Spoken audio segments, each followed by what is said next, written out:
so say your topic is, I'll use a social work topic, so assessment. You're doing an assessment on a child, older adult, mental health, whatever. The books like that, we get a reading list for each module as well, that can be found on the Strathclyde Library. So you can go through the library and either download it, or what I tend to do is try and get the book on eBay. So you can get them for like £1, a couple of pounds, so I don't mind that.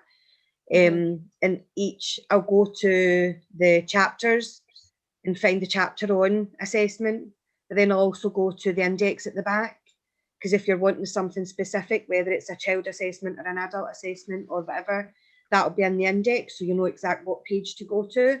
So you're not reading through the whole book to try and find the information, you're just going to a specific section. So it saves time. And then all I'll be doing is writing down the name of the book, who wrote it, the year of the book, the publisher, the country, writing down the information, the page number that I've got that information from, then on to the next. I've found that it saves a lot of time, and because it's specific information you're looking for, it's quite easy. And yeah, then obviously you're keeping on top of your reference list to that as well. I'm trying to think what else. It's known as well, so stay away from online. They don't like us using any form of website unless it's a governmental website. So journals and books and research papers. If I can't find something straight away on the uni library, I'll go to Google Scholar and type in what I'm looking for.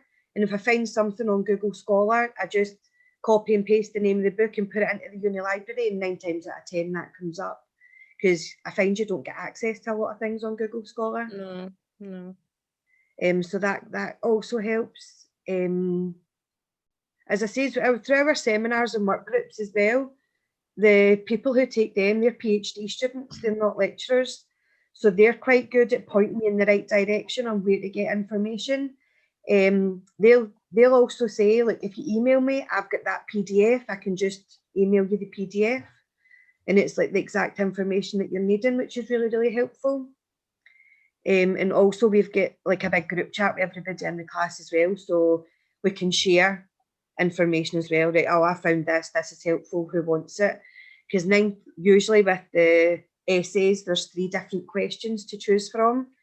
So we're all doing different questions, so we'll find, right, who's all answering the same question, then we can all share resources to help when we're writing it. With research, I found that see the handbook thing Gary spoke about, we get that too. And one of the things that are also in the handbook is recommended reading. So they give you recommended reading for a specific topic or a specific week, whatever you'll be doing in that week. So I find that, see, in that recommended reading, if you get those books, normally everything that you'll learn in that topic is covered in those books, but they always encourage to do further reading. So, like, for instance, one trick that I learned was, see, if you get like a PDF or like an article that's written by some author, see, at the end, they normally write where they got the information. They do their own referencing as well. So if I read that article, I also go into their references, because their references also have more information. That's me like trying to read further. And normally if you do that, that actually impresses lecturers, and you can get like a few marks, because that's like further reading. So that's one thing I do when it comes to research. Also, I stick to the uni library as well, because that's the form of academic content that they're looking for.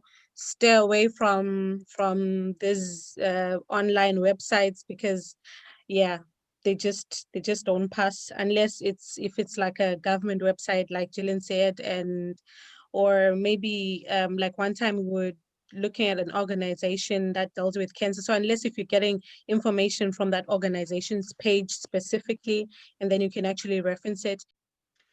So in terms of research, the first thing I'll do, and this maybe isn't the most academic way of doing it, is I'll read Wikipedia, because that gives you a basic knowledge. I'll just quickly read it just to give me a broad outline of the subject. I might even watch a YouTube video or two. Then once I understand the subject, I'll look at the recommended reading that the uni's done, provided us with. I will then strategically pick a certain number of books, chapters, journals, articles to read, and I'll read broadly to try and get a good scope of the different kind of viewpoints about the subject.